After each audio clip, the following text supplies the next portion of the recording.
Alguém poderia só fazer relembrar o que foi que a gente discutiu ontem em geografia, para que a gente possa dar continuidade? Na última aula a gente estava falando sobre a região sul, aí a gente falou sobre o relevo, e eu acho que eu tenho certeza que a gente falou sobre a geografia. A gente falou sobre as características físicas do território, desde a questão climática, e aí eu falei para vocês que a região sul, ela por estar num território de baixa latitude, e por estar próxima do Polo Sul, vai ser uma região que vai sofrer muito com as massas de ar que se formam sobre o Polo Sul, que chegam até essa região sul, fazendo com que as temperaturas despenquem. Aí, eu até citei sobre a Serra de São Joaquim, que é uma das serras assim, mais frias, é um dos locais, um dos espaços mais frios lá do Rio Grande do Sul.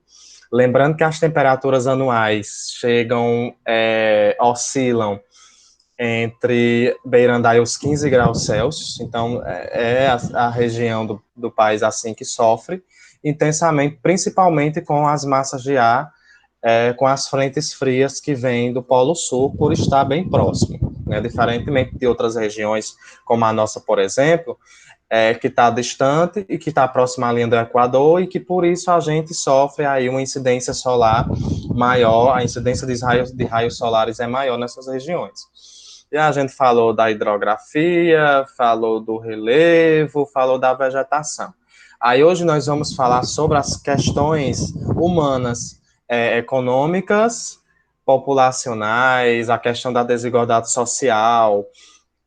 Lembrando que a região sul, se a gente for olhar, fazer uma análise crítica, tem muitos problemas sociais, mas se a gente for olhar, é a região assim que eu considero mais organizada do país.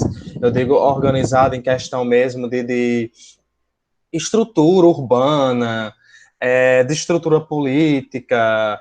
Eu considero a região sul, não defendendo a região sul e não colocando a região sul como a melhor, porque eu tenho que defender a minha, que é o Nordeste, mas eu vejo, assim, na minha visão crítica, de que a região sul, ela é, sim, uma região bem organizada, bem estruturada, em que as cidades, elas são mais limpas, elas são mais as pessoas são, apesar de que na região sul, a galera é muito preconceituosa, principalmente com os nordestinos.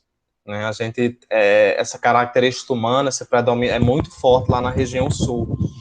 Então, é uma galera que se sente, que conhece a sua realidade e que se sente superior às demais regiões do Brasil, porque, de fato, eles é uma região extremamente organizada. Isso a gente tem que concordar, né? É aquela história, dá a César o que é de César. Mas aí eles são uma galera assim, não todo mundo, sem generalizar, mas é uma galera muito xenófoba, muito preconceituosa. É lá na região sul, e eu estava lendo um artigo recentemente da BBC News, que lá os grupos neonazistas, principalmente no Rio Grande do Sul, está crescendo assim, de forma acelerada, de uma forma assim absurda. E o interessante é que, por se tratar de Brasil, esses grupos neonazistas, e aí quando eu falo de grupos neonazistas, são aqueles grupos, aquelas pessoas que defendem as ideias de Hitler, do nazismo. E lá no Rio Grande do Sul, esses grupos são muito presentes. E aí esses grupos neonazistas, além deles defenderem uma supremacia branca, também, eles perseguem negros, perseguem judeus, perseguem pessoas de ideologia comunista, enfim, todos aqueles personagens que dentro da ideologia nazista, que eram perseguidos pela ideologia nazista, esses grupos neonazistas aqui do Brasil também seguem esses preceitos. E no Rio Grande do Sul é o estado aí que mais a gente nota e vê aqui e acolá reportagens, matérias, artigos sobre esses grupos neonazistas que estão atuando aí. E se nós fôssemos um país sério, né, porque diferentemente lá da Alemanha, na Alemanha é extremamente proibido você citar o nome de Hitler. Né? Lá é algo assim, você fazer menção honrosa ou você defender, nem que seja uma vírgula do discurso teórico e prático do nazismo, você é preso. Então, lá, eles não têm tolerância com esses grupos neonazistas. Então, lá, você é preso e pronto. Aqui não, né? Aqui, enfim, a gente não é um país sério em relação a isso aí. Então, a gente tem que se deparar aqui e acolá com esses grupos neonazistas. Por isso que eu, particularmente, não tenho a mínima vontade de ir para aquelas bandas. Não tenho a mínima vontade de conhecer a região sul. Não. Exceto se for assim, ir para lá, no caso, assim, bem complexo da coisa, que me faça com que eu me dirija para lá. Mas, como por exemplo, que eu tenho vontade de conhecer o Beto Carreiro World. E é lá em Balneário Camboriú, que fica, acho que é no Paraná, enfim. Mas para ir, para conhecer, para explorar os estados, eu não tenho a mínima vontade. Até porque se eu chegar lá com esse meu sotaque, eu vou sofrer, eu tenho certeza, bastante preconceito. Porque eles são muito preconceituosos, principalmente com nordestinos. Então, eu não vou estar e não vou me deslocar para um lugar em que eu sei que eu não vou ser bem recebido. Né? Então, por esses fatores, eu particularmente não tenho vontade. Até porque a galera do Sul, eles se sentem assim superiores a qualquer pessoa, né? Eles acham que são a última Coca-Cola do deserto. Alguma pergunta?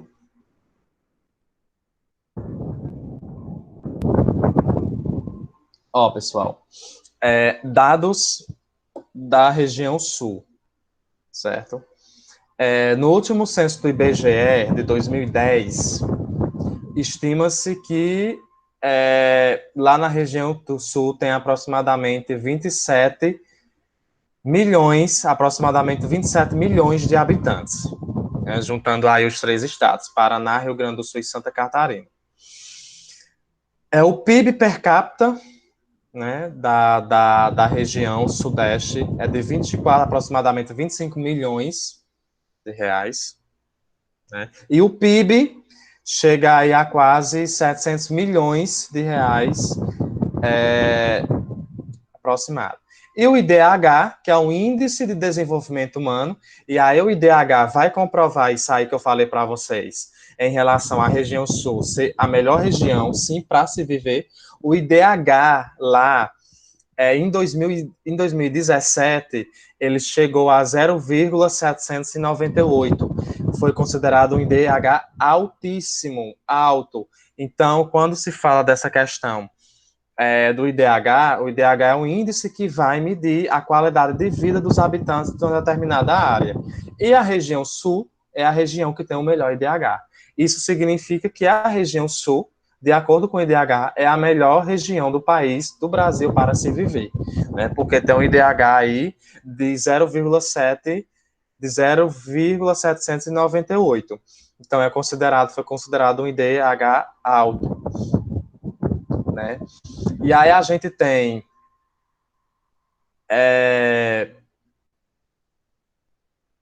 ainda. Então a gente tem essas características da região sul, né? Ser considerada o melhor lugar da região para se viver por conta do IDH, né? Por ter a melhor qualidade de vida do país, expectativa de vida do país, enfim. Né? Então a gente tem todas essas características que vão envolver a região sul. Então, em relação à população, primeiro, quando a gente fala da população da região sul, necessariamente a gente tem que falar, obviamente, do censo do IBGE de 2010, porque o censo do IBGE, ele é um instituto que vai que vai colher essas informações. Lembrando que esse ano de 2020, o censo do IBGE acontece de 10 em 10 anos, e o último foi em 2010. E 2020 seria o ano que iria acontecer o censo. Só que por conta da pandemia da Covid, esse censo foi adiado para 2021 e olhe lá se vai acontecer em 2021. Então, sobre a demografia, sobre a população da região sul, nós precisamos destacar 5 pontos principais. Primeiro, a questão dos jesuítas, os jesuítas aí que deram início à colonização dessas áreas, dos campos do sul. Eu falei para vocês ontem que os jesuítas chegaram com a missão de catequizar os indígenas. Os jesuítas que chegaram na região sul eram jesuítas espanhóis e que foram responsáveis pela fundação de várias missões no território, principalmente no território que hoje é o Rio Grande do Sul. Então, essas missões foram missões de aldeamento, então eles faziam pequenas aldeias, pegavam esses indígenas e ensinavam a eles o nome do Pai, do Filho e do Espírito Santo. Que essa foi a principal missão deles aqui no Brasil dos jesuítas.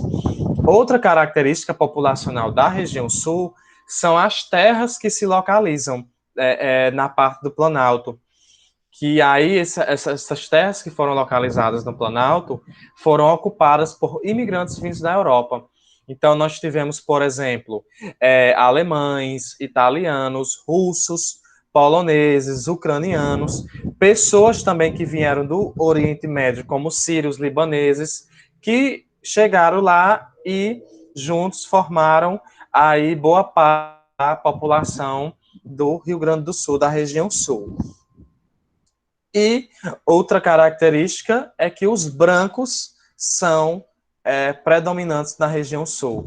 Então, estima-se que 79,6% da população da região sul é branca, 16% parda, e 3,6% preta e 0,7% indígena e amarela. E aí é preciso destacar uma coisa, que em questão de raça e de cor, existe a branca, a parda, a preta, a indígena. Não existe a cor morena, certo? A raça morena. Ah, fulano é morena. A terminação morena entra dentro de um racismo estrutural. Porque quando você fala que uma pessoa é morena, você está negando de fato de que a cor preta ela existe. Então a gente tem que ter também esse discernimento, esse cuidado. Ah, eu sou morena, né? Você não é morena, porque não existe essa questão de cor, de raça em relação à morena. Ou você é branca, ou você é parda, ou você é preta, ou você é indígena. Certo? Então, é muito daquela coisa que muitos negros, infelizmente, não se veem como negros. Né? E aí a gente entra nessa questão dessa autonegação por parte de muitos negros por conta de uma questão histórica, por conta de uma questão de discriminação racial, e isso faz com que muitas pessoas que são negras não se considerem, né, negras. Dizem, eu sou morena. Né? Não existe essa questão do moreno. A questão do moreno é uma palavra utilizada para se autonegar de que existe a cor preta. Então, a gente tem que ter... E outra coisa, não é errado você, por exemplo, dizer assim, fulano é preto. Não é preconceito você dizer que a pessoa é preta. Né? Você pode sim dizer que, por exemplo, Gabi, da sala de vocês, é um indivíduo, um sujeito preta negra, porque o que vai levar em consideração em relação a isso é a forma que você vai utilizar essas expressões. Então, se você fala de forma pejorativa, aí sim. Então, vai depender muito do contexto. E aí, uma vez me perguntaram, professor, pode falar que um sujeito, fulano, ele é preto? Pode sim. Porque ele não é preto? Fulano é negro? Pode sim. Então, são coisas que a gente, às vezes, quando fala dessa questão de população, que vem à tona, porque, querendo ou não, mais de 50% da população brasileira ela é negra ou parda, então a maioria da população brasileira é negra ou parda, então são questões que, quando a gente fala de população, a gente tem que citar para poder desmistificar e colocar os pingos nos is. A gente precisa, sempre que fala dessa questão da população, e esse dado de quase 80% da população do Sul ser branca, né? Por isso que lá a gente vê muito a questão dos grupos neonazistas, certo? que eu falei para vocês anteriormente. Outra característica da população da região sul é que é uma população desigual, é uma população que é distribuída de forma desigual. E, por exemplo, a gente tem áreas aglomeradas e vazias no sul, e a gente tem grandes centros urbanos que você vai ter uma densidade demográfica muito elevada, como é o caso de Curitiba e Porto Alegre, né, que são cidades aí que estão no famoso Vale do Itajaí e que vão apresentar altas taxas de densidade demográfica. E aí a gente tem trechos de maior despovoamento, que vão estar localizadas aí nas Serras Gaúchas, certo? E a gente tem uma característica também que a população sulista possui um bom padrão de vida, né? É tanto que eu falei para vocês da questão do IDH, que o IDH chega aí a 0,798. Então, isso significa que a região sul do Brasil é a melhor região para se viver, porque a expectativa de vida, a qualidade de vida dos indivíduos lá do sul é a melhor, de acordo com o IDH. Né? Então, a gente vai ter aí taxas de pobreza menor, o índice de alfabetização melhor, vai ter uma menor desigualdade de renda, vai ter uma melhor educação e saúde pública, a qualidade de vida dos indivíduos vão ser maior do que a do restante do país, vai ter lá as melhores universidades, os maiores estabelecimentos hospitais. Então, assim, a região sul, de acordo com o IDH, é a melhor região do país para se viver. Né? E aí, em relação à urbanização, nós temos Curitiba, Porto Alegre, Joinville, Londrina, Caxias do Sul, Florianópolis, Maringá, Blumenau, Ponta Grossa e Canoas como os 10 municípios aí mais populosos da região sul. Né? A gente tem aí áreas metropolitanas, né? A gente tem aí a Grande Porto Alegre, que vai ser a maior área metropolitana da região sul e a quarta mais populosa do Brasil.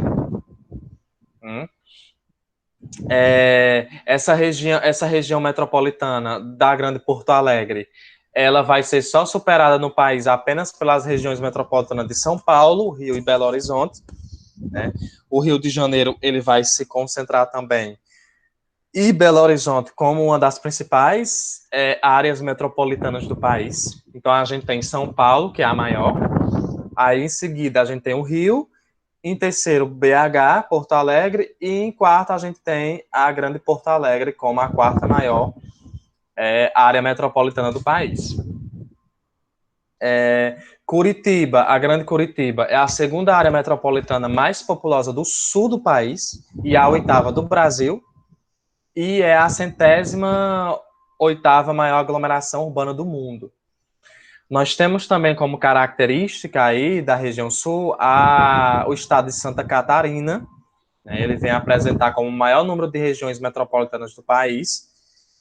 E, segundo o governo estadual, as regiões metropolitanas ajudam numa melhor e mais eficiente administração do estado. Então, em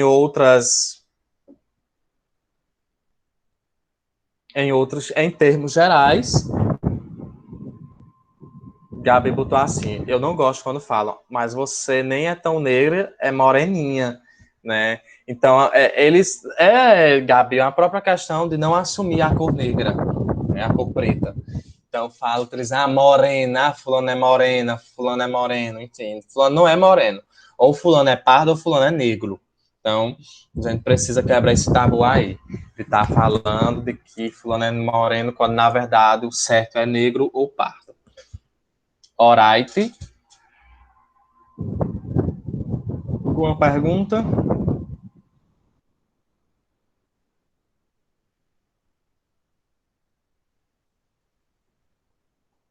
Alguém quer colocar alguma coisa? Não. Ok. Então, vamos falar um pouco sobre a economia. A economia do Sul ela é baseada no extrativismo, e aí a gente tem um extrativismo vegetal, que esse extrativismo vegetal vai ser praticado na Mata Atlântica, ou, perdão, na Mata de Araucárias, né? E aí a gente vai ter como produtos que vão ser extraídos o pinheiro do Paraná, o imbuá e a erva mate, que são utilizadas, essas ervas são utilizadas principalmente na fabricação de papel e celulose. A gente tem o extrativismo animal, que vai equivaler a 25% do total produzido no Brasil, e aí a gente vai ter como especificidade a sardinha, né, o camarão e a tainha. A tainha é uma espécie de um peixe, que vão ser aí baseados na questão do extrativismo animal. E o extrativismo mineral, a gente vai ter como destaque na região sul o carvão, né, o caulim, que é utilizada, a matéria-prima utilizada para fabricar azulejos e louças, e a argila e o petróleo também, que vai ser explorado na plataforma continental, que fica lá na região sul. A gente tem também a agricultura, e aí dentro da agricultura nós vamos ter como característica a policultura, que vai ser um tipo de agricultura em que vai se praticar vários grãos, e aí os que se destacam na região sul, o milho, o feijão, a mandioca, a batata, a maçã, a laranja e o fumo, né, o fumo vai ser bem predominante lá na região sul, como dentro dessa questão da policultura. A monocultura também comercial, e aí a monocultura é a produção de um único tipo de produto de grão, por isso que se fala mono é um. A pecuária também vai ser destaque, e aí dentro dessa pecuária a gente vai ter a criação de suínos, ou seja, de porquinhos, que vai ser bem destacado. A criação de gado bovino também vai ser bem predominante, né? Já a questão da indústria, a região sul, ela vai ser a segunda maior região do país em número de trabalhadores no setor industrial. E aí, enfim, né? Então, a região sul, ela vai se destacar também na questão do turismo, e aí a gente vai ter o Parque Nacional do Iguaçu, que nesse Parque Nacional do Iguaçu, a gente vai encontrar as Cataratas do Iguaçu, que é uma unidade de conservação ambiental aí brasileira, né, que está localizado aí no extremo oeste do estado do Paraná e que é um dos lugares mais visitados. A gente vai ter também as cidades de Balneário Camboriú, que é onde fica o Beto Carreiro World, e também a gente vai ter a cidade de São Miguel das Missões, que fica no Rio Grande do Sul. Essa cidade de São Miguel das Missões, a gente encontra ruínas jesuíticas guaranis, né? E também a gente vai encontrar em Cambará do Sul o Parque Nacional de Aparás da Serra, onde fica o cânion do Itambezinho.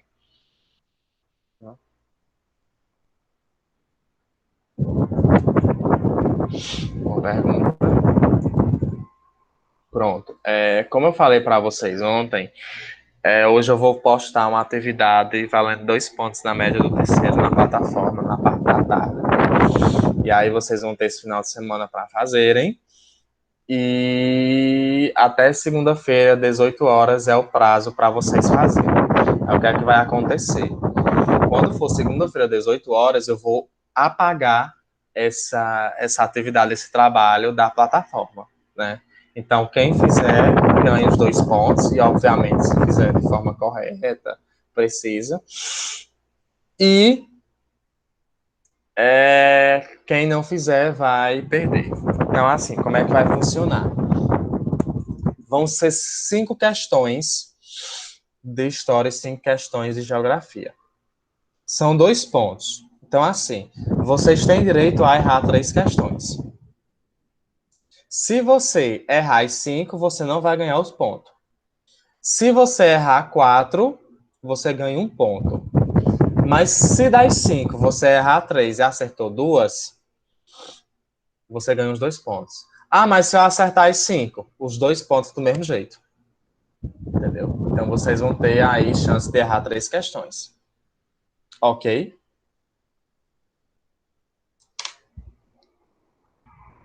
Então, se vocês não têm dúvida, eu desejo aí um bom final de semana a todos. A gente encerra nossa aula. E façam, resolvam essas resoluções, essas questões, para vocês ganharem